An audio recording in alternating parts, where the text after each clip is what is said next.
حضرت لوط علیہ السلام قوم سدوم کی طرف رسول بنا کر بھیجے گئے۔ آپ ابو الانبیاء جناب حضرت ابراہیم علیہ السلام کے بھتیجے تھے۔ فلسطین کی طرف ہجرت کرنے سے پہلے آپ نبی نہیں بنائے گئے تھے۔ قوم سدوم کی طرف آپ کی رسالت سے پہلے بھی بہت سے پیغمبران توحید پیغام ہدایت لے کر آئے تھے، مگر سدومیوں نے تمام رسولوں کی تکذیب کی اور ایمان نہ لائے۔ قوم سدوم میں کفر و شرک کے علاوہ سب سے بڑی شرمناک فحاشی نوخیز لڑکوں سے جنسی تسکین حاصل کرنا تھا۔ یہ بدبخت عورتوں کے بجائے حسین لڑکوں کی طرف مائل تھے۔ قرآن کریم فرقان حمید میں ذکر آتا ہے، اور لوط کا واقعہ یاد کر جب اس نے اپنی قوم سے کہا تھا، کیا تم ایسی بے حیائی کا کام پسند کرتے ہو جو تم سے پہلے کسی نے نہیں کیا؟ تم مردوں پر مائل ہوتے ہو، رہزنی کرتے ہو اور مجلس میں اعلانیہ برائیوں کا ارتکاب کرتے ہو، تم پر افسوس ہے۔ قوم نے جواب میں کہا، اے لوط، اگر تم اپنے واعظ و نصیحت سے باز نہ آئے تو سن لو، ہم تجھے یہاں سے نکال دیں گے۔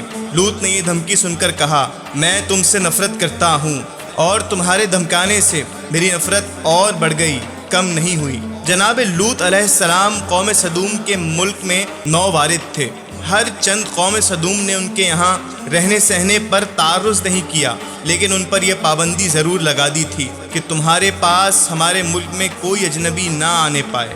جب مہلت کا زمانہ ختم ہونے کو آیا تو قوم سدوم نے آپ کی ہدایت کو ٹھکرا دیا، تو اللہ تعالیٰ کا عذاب ان کی گرفت کے لیے حرکت میں آ گیا۔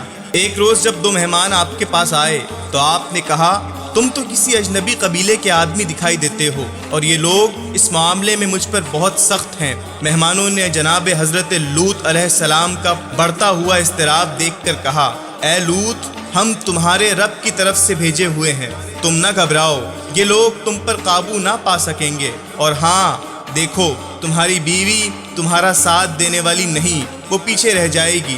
جو کچھ ان لوگوں پر گزرتا ہے ان پر بھی گزرے گا، اور ان لوگوں کے لیے عذاب کا وقت صبح کا ہے، اور صبح ہونے میں کچھ دیر نہیں۔ قرآن حکیم میں ہے، غرض کے سورج نکلتے نکلتے ایک ہولناک آواز نے انہیں آ دبوچا، بس ہم نے وہ بستی زیر و زبر کر ڈالی اور پکی ہوئی مٹی کے پتھروں کی ان پر بارش کی۔ بلا شبہ اس واقعے میں ان لوگوں کے لیے بڑی ہی نشانیاں ہیں جو پہچان رکھنے والے ہیں، اور یہ بستی ایسے راستے پر واقع ہے جہاں آنے جانے کا ہنوز سلسلہ قائم ہے۔ بلا شبہ اس پر ایمان رکھنے والوں کے لیے بڑی ہی نشانی ہے۔ قرآن حکیم میں قوم سدوم و عمارہ کی جن بستیوں کا ذکر آتا ہے وہ بحر مد کے قرب و جوار کی بستیاں ہیں۔ قوم لوط کی مناسبت سے اغلام بازی کے فعل قبیح کو لواطت کرنا یا کہنا سراسر پیغمبر کی شان میں گستاخی ہے۔ بہتر یہ ہے کہ اسے لواطت کے بجائے صدامت یا صدومت کہا جائے، کیونکہ صدوم کے لفظی رعایت کے پیش نظر اس غیر فطری فعل کا نام صدومت یا صدامت نہایت موزوں ہے۔ انگریزی میں اسے سوڈوم کہتے ہیں، جو کہ سیڈیم سے لیا گیا ہے۔